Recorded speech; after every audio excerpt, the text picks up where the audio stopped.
So how does hacking influence companies?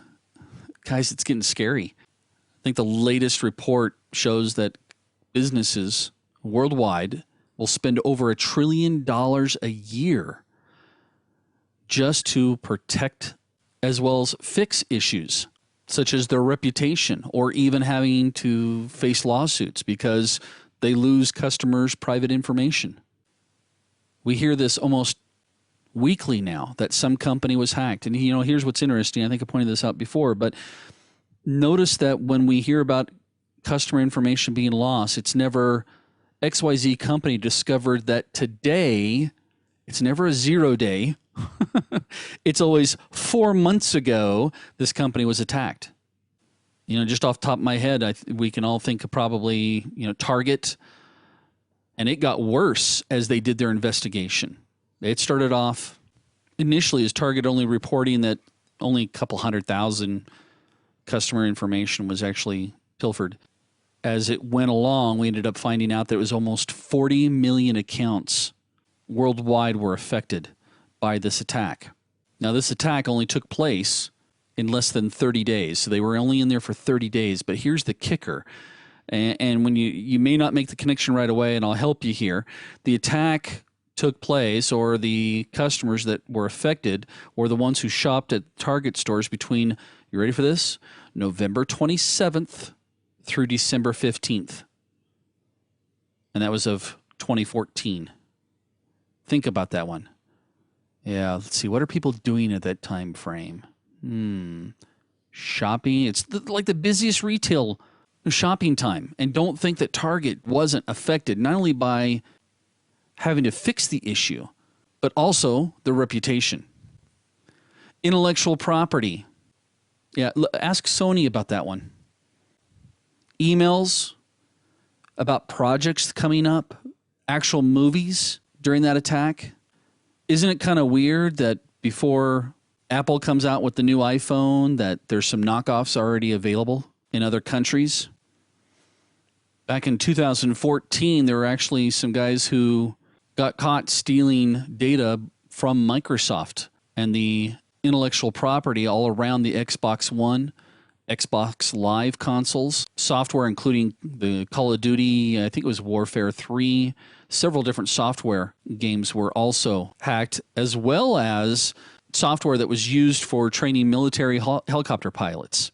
So even though it may seem like, intellectual property, at one extreme, it's, hey, I got a copy of the latest version of Call of Duty versus somebody just stole how we're training our pilots in the military.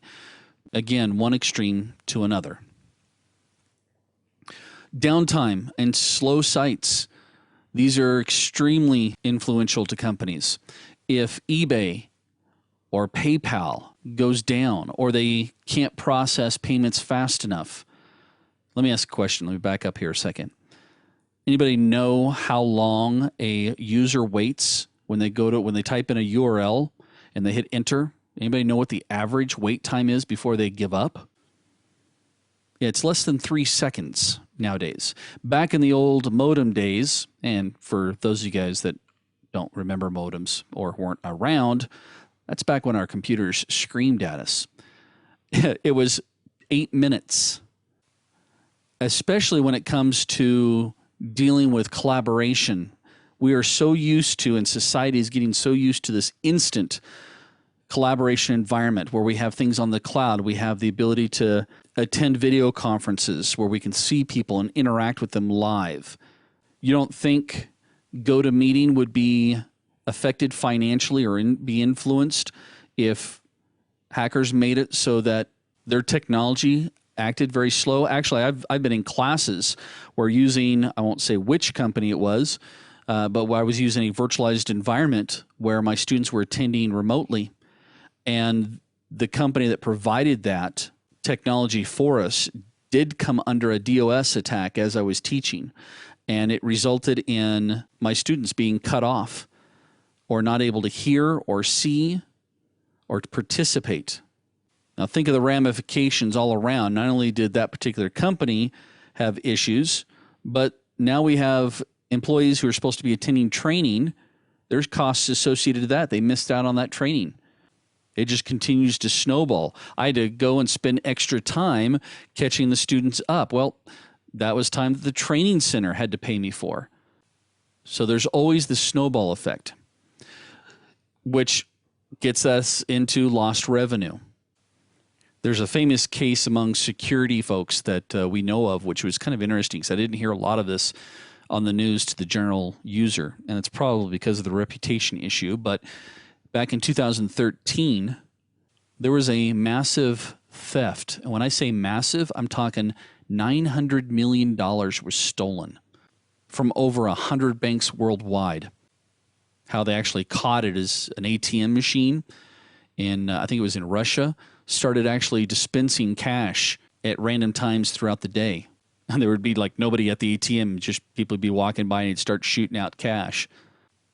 What had happened is that the attackers had put some malware into the bank's computer systems, and it had been sitting there for months, and it was sending back video feeds and images that helped the attackers with giving them tons of information of how the bank actually worked, their daily activities, their daily routines.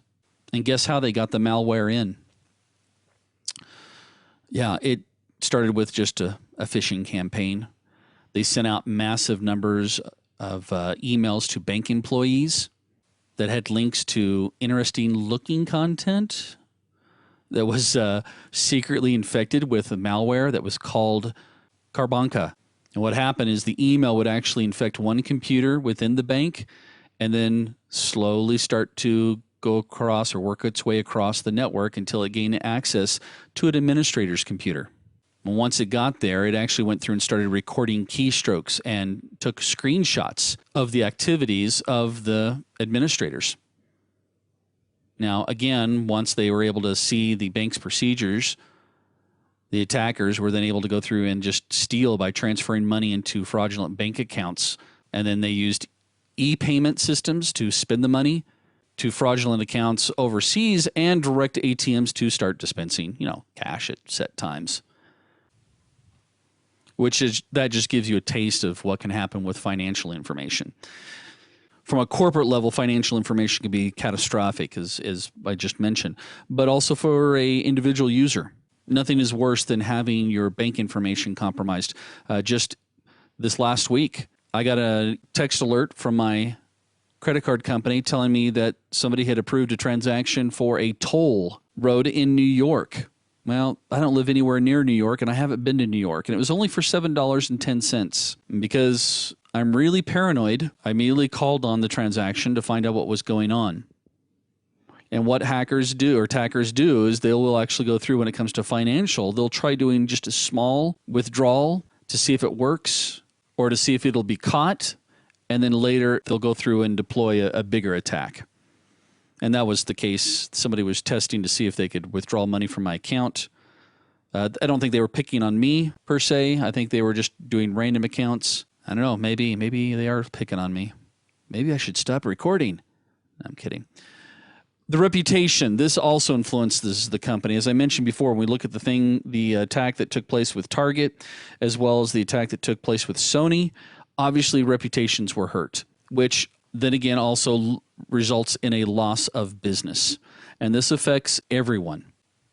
Any company that gets attacked. Trust me, Sony had a loss. The hospital here in my neck of the woods I told you about earlier, they experienced a loss.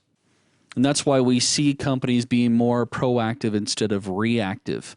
The example of my credit card company, I've actually set it up so that anytime there is a transaction on my credit card, I get a text message. That's being extremely proactive. I know it gets annoying for me to get those texts, but trust me, I'm glad they have that service, because if I had a credit card company that didn't alert me or didn't give me that option, I'd probably go to a different credit card company. And when you think of the example of the other Sony attack, which affected the Sony PlayStation Network or the Sony Network, that killed the ability to play and actually run applications during the Christmas holiday season, don't tell me that Sony didn't have a loss of business during that time frame. And I bet their reputation was obviously hurt. And they had a loss of revenue. And guess what? They had downtime. And again, customer information has been exposed on that particular network. So yes, hacking influences the small business all the way up to the large corporations.